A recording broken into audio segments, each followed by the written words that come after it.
Hello. Happy Sunday. I feel like this has been my busiest weekend in a while. Thanksgiving is coming. Thanksgiving is upon us. But yay, we're here to talk about Junie B Jones and Brene Brown. Yeah. And I think everybody read both the nonfiction and the Junie B Jones. And by everybody, I mean me, you, Danielle, Lizzie, Ruby. Did she finish this? I know she said she couldn't come, but I don't think she's finished it high yet. participation this month. Yeah.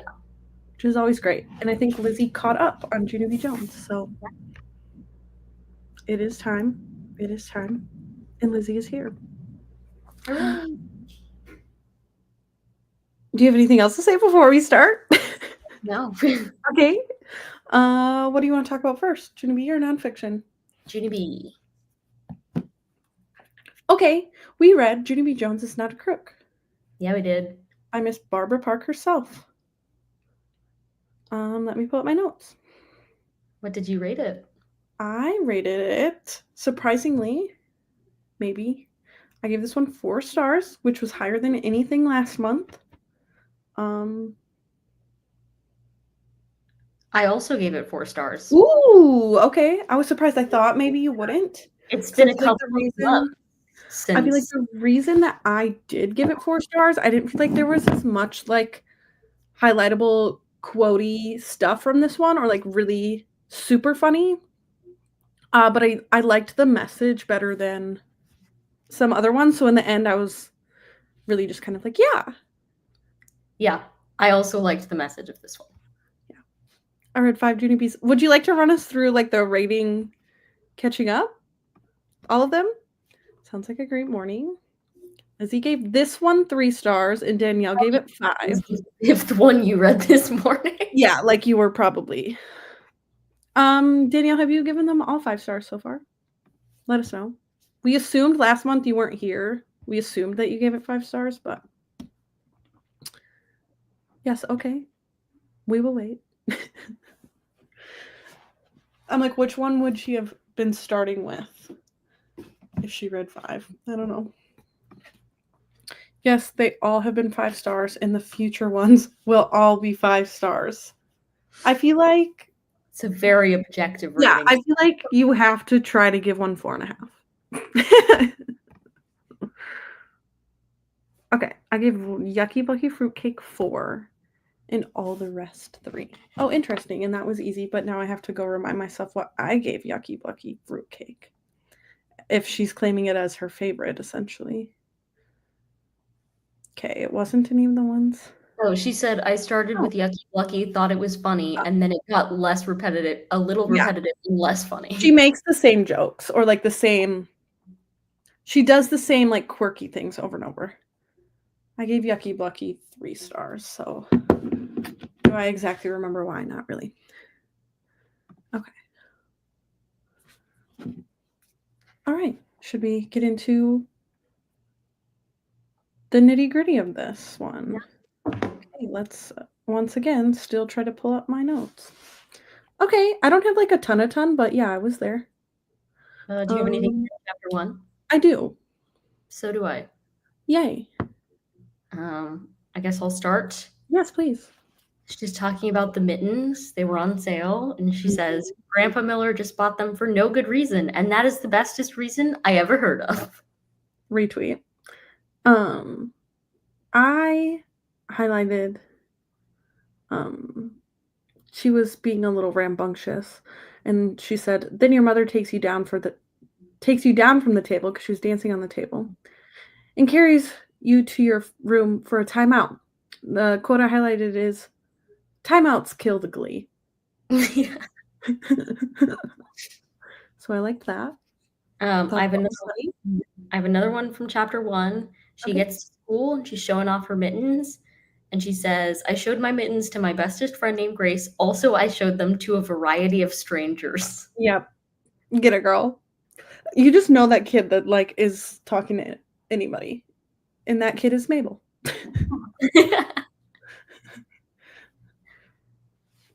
I don't have anything from chapter 2, but I do have in chapter 3. I have things from chapter 3 as well. Yay! It was boring.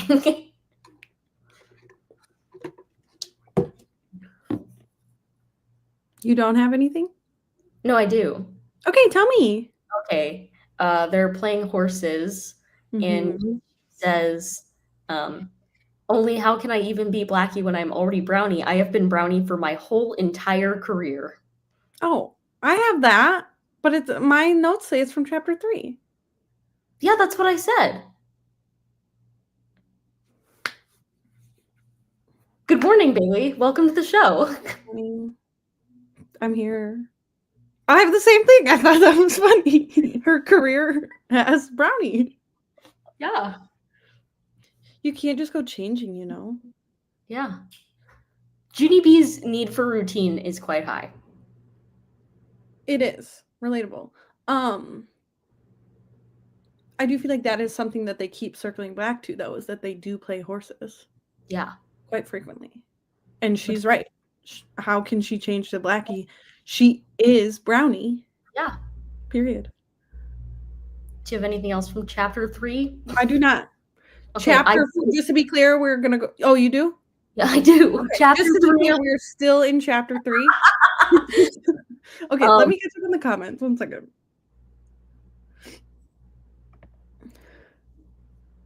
I know I talked about this and I was like, oh, I didn't went before me and Martine went live. I was like, I like didn't respond to Danielle because I was doing stuff this morning. But I said I think that's so sweet that this is like the highlight of her year. I don't do hashtags for my children's series. I mean, sometimes I do, but I don't compile these. I do just go from the heart. Ooh. Interesting that this would be the one. But okay. I also love that reason to buy something. That's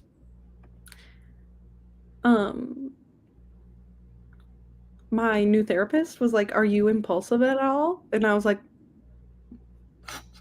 with my money. Poor Grace. She was just trying to help and they turned on her. I know, they were like, that's the stupidest thing I've ever heard.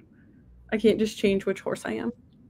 I love that Junie B wasn't even like, here, I'll just be Brownie, but I have black hooves. I did think that was funny. I didn't highlight any part of that, but she was like, I have an idea. You guys. It is just so like little kid coded, which I think is cute that like Barbara Park as an older woman, like she was fairly old when she wrote these. Yeah. Like just captured children's thoughts so well. There's so much that happens in these that I'm like, this is my child. Yeah. I mean, because it's a great child psychology piece, really. Ooh, getting deep here. Okay, let's continue. Your next quote? Yes. This was just relatable.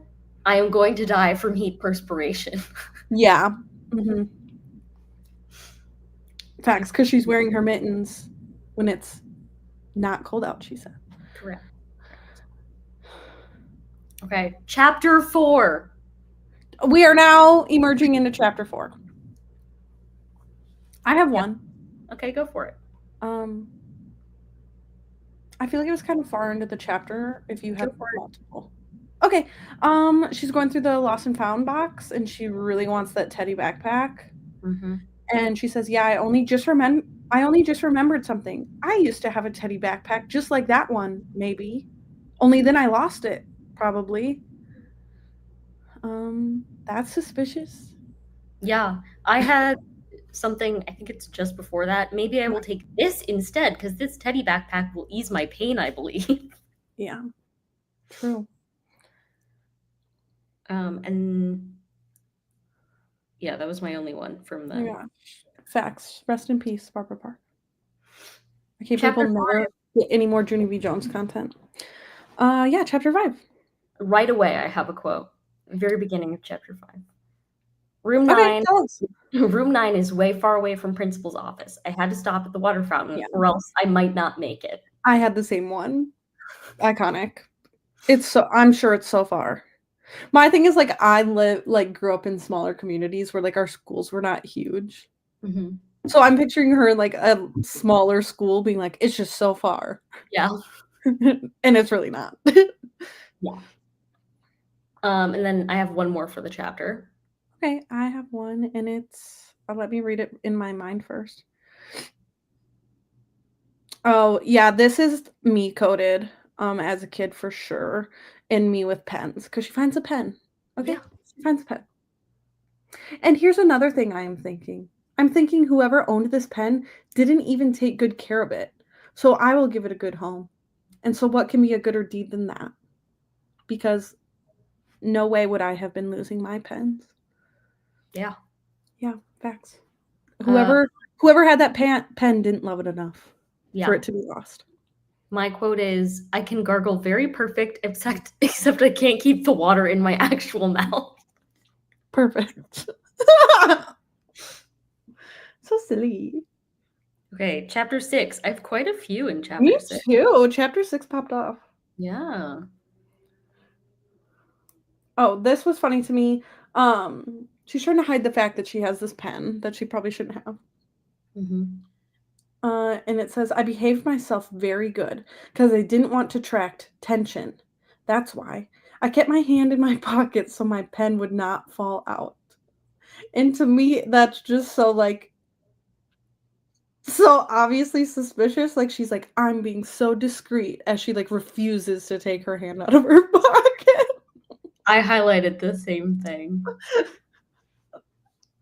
The next one, um, Lucille said, "Whoop-de-doo for me." I know it is whoop-de-doo. I said, "Real thrilled, and so thank you for your support." Mm, so sweet. The next is kind of made me emo at the end of the chapter Okay. because her grandpa Miller's telling the story about how he lost his wallet Yeah. and that somebody brought it back, but that the reason he wanted it back, it says, because there's a picture in it, and he pulls the picture out and he said, and Junie B was like, "That's a picture of you and a baby." And the quote I highlighted was, "But that's not just any baby," he said. "That's you, Junie B. That's a picture of the very first time I ever held you." Yeah, I He highlighted that wanted his too. wallet.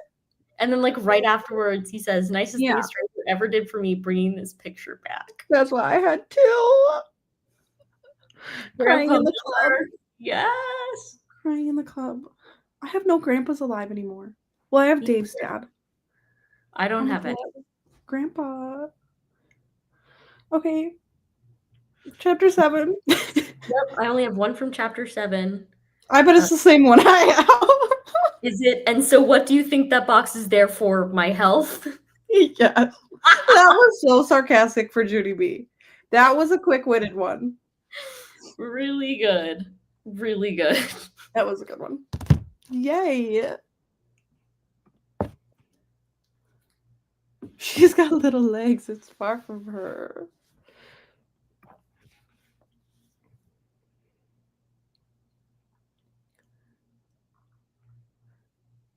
I do also agree that even in a smaller school, like, a lot of my classrooms were far from the office. And, like, for a little kid to have to go, like, upstairs or, like, to a different floor Yeah. is She's quite more young. than you think. Oh my gosh. My apologies in advance because my husband just texted me, "LOL, my mom's going to be here in a minute to show the kids the new puppy. We'll be quiet." Will you be outside, Chris? That puppy better not come in my house. So I don't know if I told you this. This is really sidebar. Sorry, everybody. Content warning, pet death. Chris's sister's dog, like, she woke up one morning and it was dead in the kennel. This was just like a couple weeks ago. Mhm. So she just got a new puppy. So, that was the Junie B. Jones book. Yeah. Now this. Yeah, Braving the Wilderness, since we can't see what you're holding up. Thank you. By Brene Brown. My hero, yes. Yes, which we previously knew that Martine was a fan of, and the reason we picked this one is what's the one that you really like is called? Daring Greatly. Yeah, so we couldn't pick that one because Martine had already read it. So I'm curious, since you were like, I'm such a big fan of her, and that's really why I like looked into her and tried to pick one, what you rated this, but everyone else let us know what you rated it. I know Danielle already said that she gave it a generous 2 stars. Which is such a hot take, but we know Danielle and I don't agree on books. Okay. I know you probably rated it low as well. I know you weren't enjoying it. So tell me what you rated it. No. Yes. You first. No. I Yes. just want to know if like this is also a 5-star for you or if not. It was a 4-star. Okay. I previously had tried to read The Gifts of Imperfection. Oh yeah, Lizzie said that she didn't like something by this author before. This one was 3 stars. It was okay, but not life-changing. Okay, same. I'm like right on the same page as Danielle. Generous 2-star. I do kind of want to hear you talk about it before I like bash too much. But to me, it was like there was no, like, what was the message? You know, like it was just kind of all over the place to me with like no profound, like, okay, I should try to do this thing. And she talked about herself a lot. Yeah. So I will say those are the reasons like it lost a star compared to Daring Greatly. I felt like Daring Greatly had a lot more direction than this did. But one, she always just has so many quotes that I enjoy and that make me think and that are like very timely for me. And 2, I find her research very difficult and very fascinating. I'm gonna mute myself for a moment. Okay.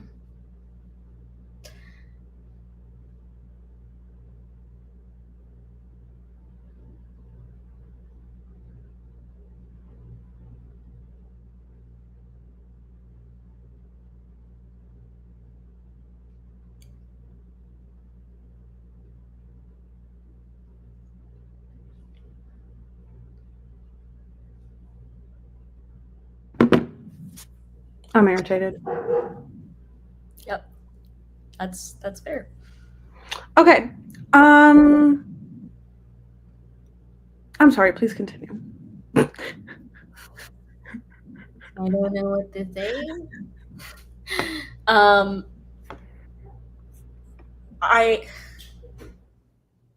I think one thing that's interesting about a lot of her research for me is that a lot of the findings sometimes can seem obvious to people.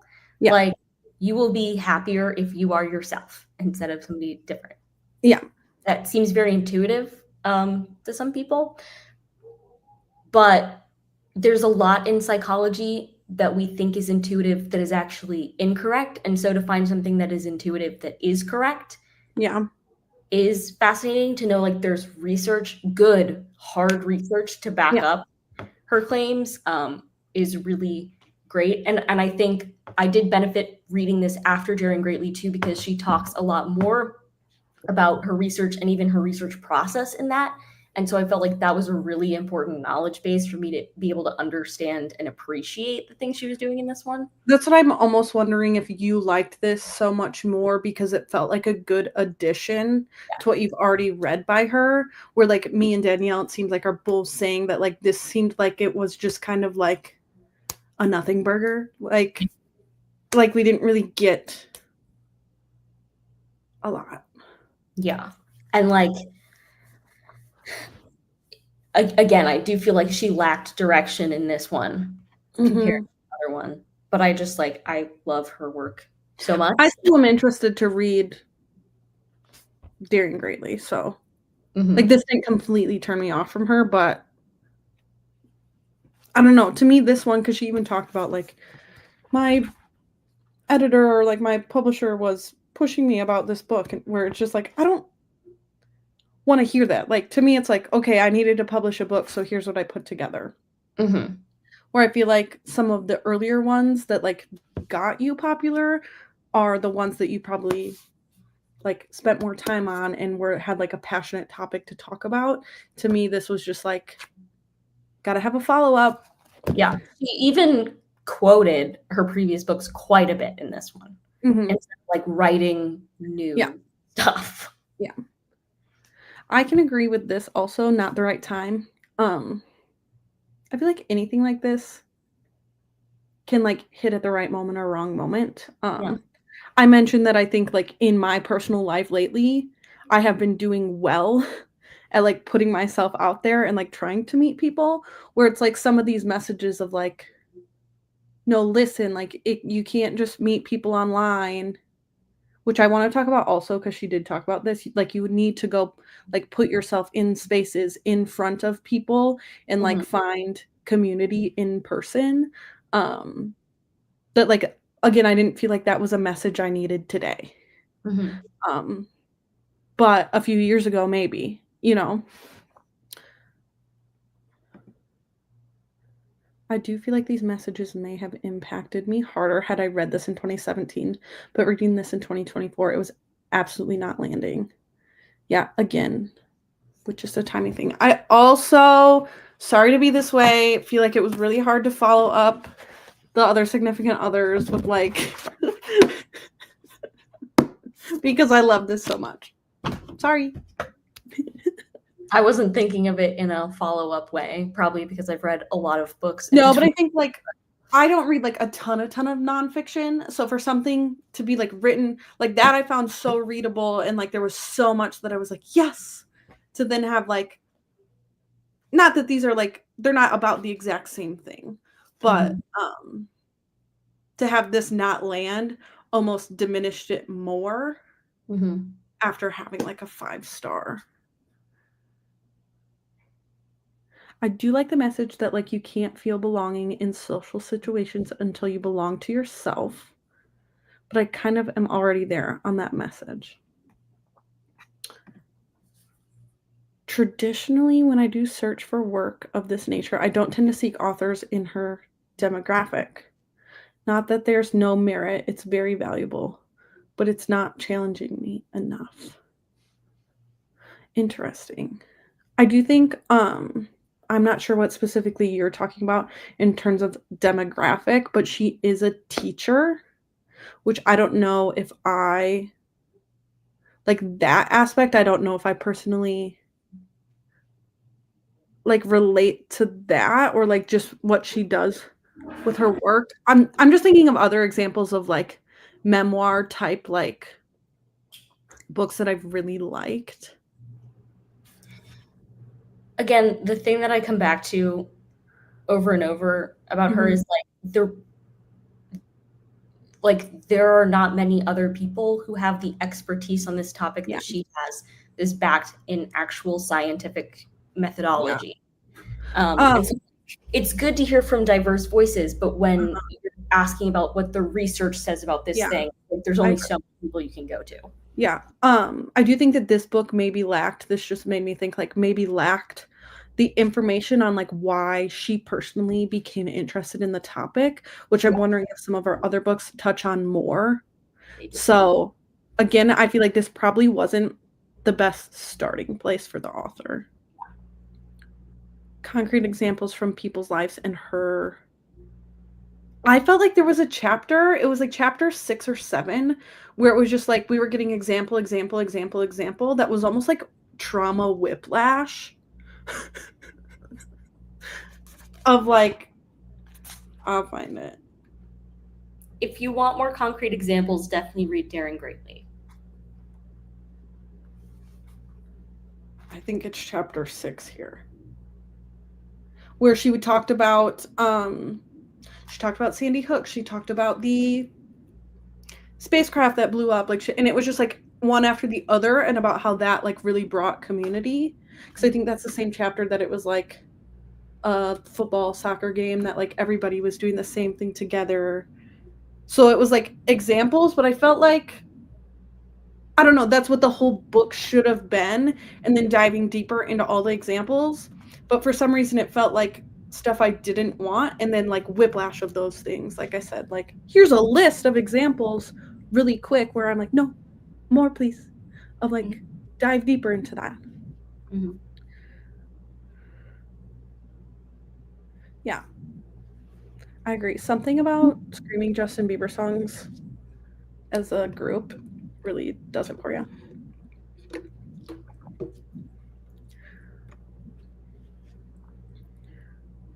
Ooh, I felt this too, actually. There was a lot of like spiritual. No, I agree. And those were not my favorite parts of the book. Mhm. I liked specifically the example she gave that when she was giving a talk to a group of people and that woman like came up to her and was like, I can't believe you said this thing. And like she admitted to the like, oh no, I actually didn't realize, and how that woman like came at her in like hate instead of explanation. She referred it to another like example that I can't think of now, but I did find that interesting, like just how she talked about that. Hmm. I am curious how you're defining spirituality here. Yeah, I'm not like religious, but I feel like I understand. I didn't feel like she was doing anything that was too like, I do this because I believe in God or anything. Like nothing really gave me a huge ick about it.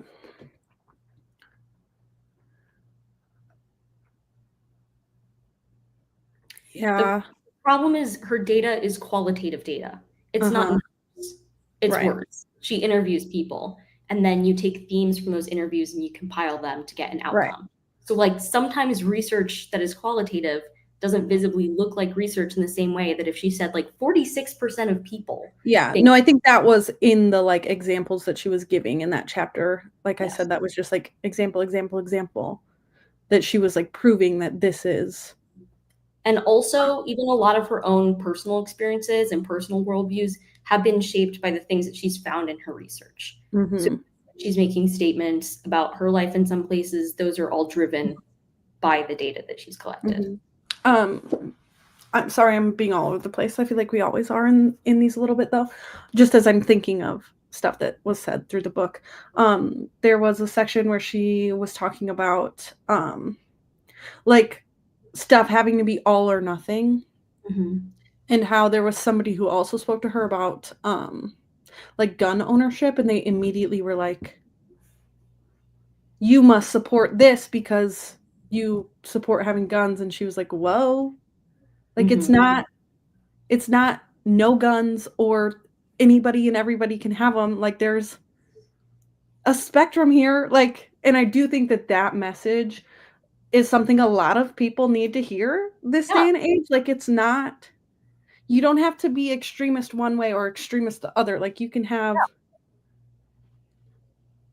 like a somewhat centered view on anything. Like it doesn't have to be guns on anything. And generally, I think most people do have that type of view. Like social media can make certain views look very extremist, and there are Yeah. definitely lots of people with extreme views nowadays. But Mhm. like human nature is in nuance. Things are not one way or another. Mhm. Also the conversation about she was talking about how a lot of times if you're uneducated on something, people jump to taking the stance of what they think other people who are like them believe without Mhm. actually having any background knowledge. Like she talked about how, like, when's the last time you heard somebody say like, actually I don't know much about that, like can you tell me more? People tend to just like with their bare minimum information make a decision. I thought that was interesting and a good thing to think about. I mean, reading this almost makes me want to try other ones, like I said.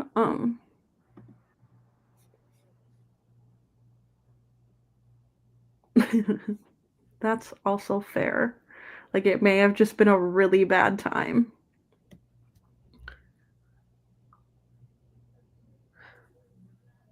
There wasn't a lot in this that was like centered about like stuff she did directly for research. It was more about like people she had encountered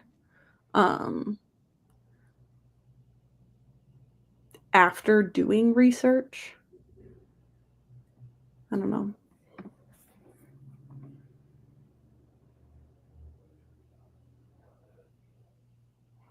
Yeah.